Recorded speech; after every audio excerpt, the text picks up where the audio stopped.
അസ്സലാമു അലൈക്കും വറഹ്മത്തുള്ളാഹി വബറകാതുഹു. മസ്അല പഠനത്തിലേക്ക് സ്വാഗതം. മസ്അല പഠനം 14.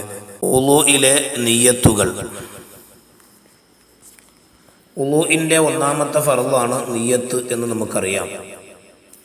പ്രവർത്തനത്തിനോട് തൊട്ടടുത്ത് പ്രവർത്തിക്കാൻ ഉദ്ദേശിക്കുന്നതിനാണ് നിയ്യത്ത് എന്ന് പറയുന്നത്. ഇതിന് തെളിവ് നബി സല്ലല്ലാഹു അലൈഹി വസല്ലം തങ്ങൾ പറഞ്ഞതായി കാണാം. ഇന്നമൽ അഅ്മാലു ബിന്നിയാത്ത്.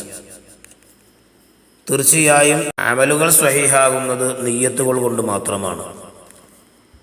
വുളൂഇൽ നമുക്ക് പറയാൻ പോകുന്ന 8 നിയ്യത്തുകളിൽ ഏതെങ്കിലും ഒരു നിയ്യത്ത് കരുതിയാൽ മതിയാകുന്നതാണ്. നവൈത്തുൽ വുളൂഅ, നവൈതു അദാ അൽ വുളൂഇ, നവൈതു ഫർളൽ വുളൂഇ, നവൈതു അദാഅ ഫർളിൽ വുളൂഇ, നവൈതു ഇസ്തിബാഹത്തസ് സ്വലാത്തി, നവൈതു ത്വഹാറത ലിസ്വലാത്തി, നവൈതു ത്വഹാറത അനിൽ ഹദസി, നവൈതു റഫ്അൽ ഹദസി. ഈ 8 നിയ്യത്തുകളിൽ ഏതെങ്കിലും ഒന്ന് കരുതിയാൽ മതി. എന്നാൽ അശുദ്ധി നിത്യമായ ആളുകൾ, സ്ഥിരമായി അശുദ്ധി ഉണ്ടാകുന്ന ആളുകൾ ആദ്യം പറഞ്ഞ 5 നിയ്യത്തുകളല്ലാതെ അവർ വെക്കാൻ പാടില്ല. നവൈത്തുൽ വുളൂഅ, നവൈതു അദാ അൽ വുളൂഇ, നവൈത്തുൽ ഫർളൽ വുളൂഇ, നവൈതു അദാഅ ഫർളൽ വുളൂഇ, നവൈതു ഇസ്തിബാഹസ് സ്വലാത്തി.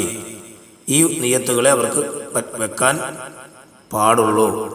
കാരണം അവരിൽ അശുദ്ധി ഉയർന്നു പോവുകയോ അതല്ലെങ്കിൽ അവർ ത്വഹാറത്താവോ ശുദ്ധിയാവുകയോ ചെയ്യുന്നില്ലല്ലോ.